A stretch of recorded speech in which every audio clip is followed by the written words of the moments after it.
सारी भी इंजरी की वजह से बाहर हो गए हैं। अभी सलमान इकबाल का मैं ट्वीट देख रहा था कि जी इंजरीज़ ने जो है वो बिल्कुल उनके सीज़न को तबाह कर दिया। But Usman, even if the injured players were in, I think we have been saying from, हम बिल्कुल शुरू से एक ही बात कर रहे हैं कि ये टीम ड्राफ्टिंग में ही PSL हारी गई थी। मेरा ख्याल आधा PSL वहीं हार गई थी। बिल्कुल बिल्कुल। आप अगर इनकी टीम देखें ना, जो भी प्लेयर्स जो इंजरी से आउट हुए हैं, आप आमिर को ले लें। आमिर ऑब्वियसली T20 में उनकी परफॉर्मेंसेस अच्छी रही हैं, लेकिन last season he had 5 wickets I think during the whole season. उनका बॉलिंग में इश्यूज हैं, उनकी बैटिंग में भी इश्यूज हैं। बैटिंग में अभी आपको इसी मैच में आप देख लें किस तरह की इश्यूज हैं। they're chasing a big target, लेकिन कहीं से वो इंटेंट नहीं नजर आ रही है। whether they're just struggling या उनकी बैटिंग लाइनअप गुड इनफ नहीं है। बाबर का हमने देखा है, Babar thrives off batters around him. एक अपने एंकर रख लें तो उनके साथ इर्द गिर्द जो प्लेयर्स होते हैं उनकी एक फिर अहमियत बढ़ जाती है। लेकिन अगर आपके पास वो वैसे प्लेयर्स नहीं है उस साइड में और आप स्ट्रगल कर रहे हैं, आपकी इंजरीज हो रही है, then obviously you get a performance like they have had this season.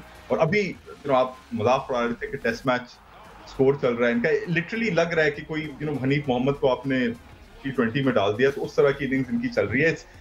I think उनकी टीम ड्राफ्टिंग में सीरियस इश्यूज हैं। इंजरीज आर अ रीजन, मगर आई थिंक जिस तरह से आप लोग कह रहे हैं उन्होंने ड्राफ्ट करी थी, बॉलिंग अटैक उनका इतना वीक, बैटिंग भी batting was reliant on Babar and Sharjeel, मगर ऑल्सो जो इंग्लैंड से एक दो प्लेयर्स लाए थे, इयन कोबिन हो गए, जो क्लार्क हो गए, जो प्लेयर्स लाए थे वो I think I don't know if they were the best picks in a draft for a tournament like this.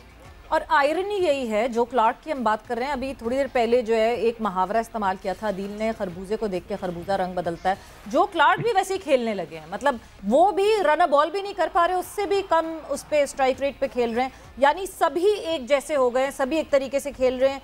And तक ये जाएगा मैच और मेरे ख्याल से विकेटें बची रहेंगी बट रन्स नहीं बनेंगे।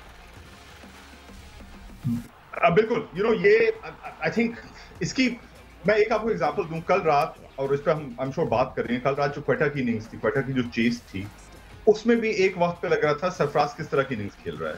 आपको लग रहा था कि यार ये less than run a ball जा रहा है, सरफराज स्ट्रगल कर रहा है, जेम्स विंस भी थोड़ा सा स्ट्रगल कर रहे थे। लेकिन आपके पास अगर कोई इम्पैक्ट प्लेयर हो, और कल वो impact player actually Umar Akmal हो गया। हालांकि सरफराज को मैन ऑफ द मैच मिला था, but actually the innings of the match if you see was Umar Akmal. 8 ball में 23। आप 2 साल बाद उस स्कोर को देखेंगे, कहेंगे यार उसने सिर्फ 23 रन बनाए थे, लेकिन उनके जो 23 रन थे 8 बॉल में, that change the course of that chess.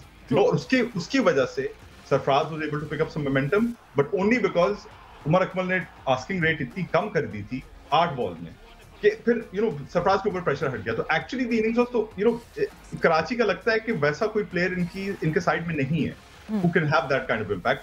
I don't think, by the way, हम लोग बात कर रहे हैं, I don't think किसी ने भी एक्सपेक्ट करा था कि उमर अकमल ऐसा इम्पैक्ट कल करेंगे, but he did, and he's there for that reason, I guess.